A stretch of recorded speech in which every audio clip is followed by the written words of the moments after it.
Ayan.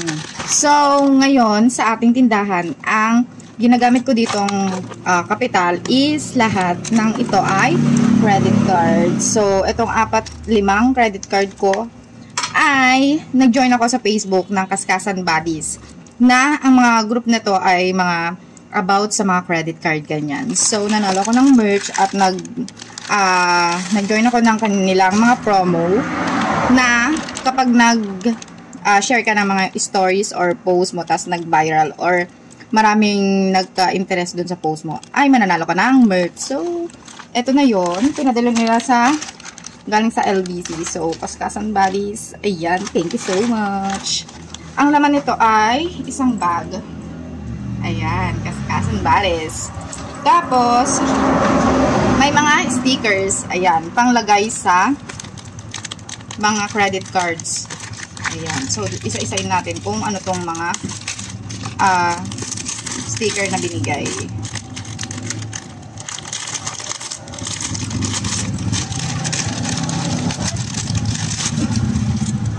Ayan, may pangtakip ng CBV yung sa likod ng credit card. May Kaskasan Buddies, pwede sa kotse or sa kahit saang lugar. And then, yung mga panlagay sa harap ng credit card, may statement date, ganyan, and perks. Ayan, may malaking sticker ng Kaskasan Buddies. Tapos, certified wise spender. Ayan.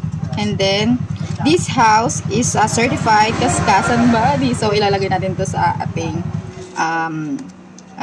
pintuan. We accept credit card payment. Ayan, because we are Kaskasan Buddies. So, wala pa akong ganito.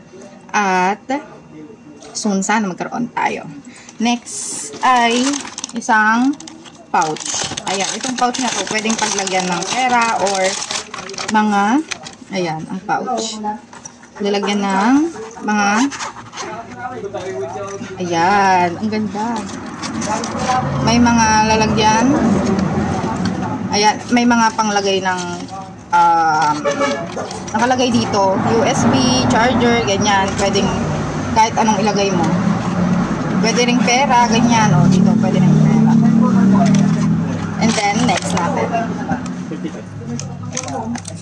Ito, panlagay sa cellphone. Ayan, pop. And then, lalagyan ng susi. Pwedeng panlagay sa wallet or sa bag.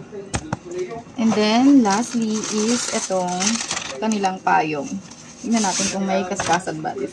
May Kaskasan Buddies certified. So, tingnan natin yan. Diba? Asan na? Ayun, Kaskasan Buddies. Thank you so much. Yun lang guys, and next time, I will show you my credit card hacks.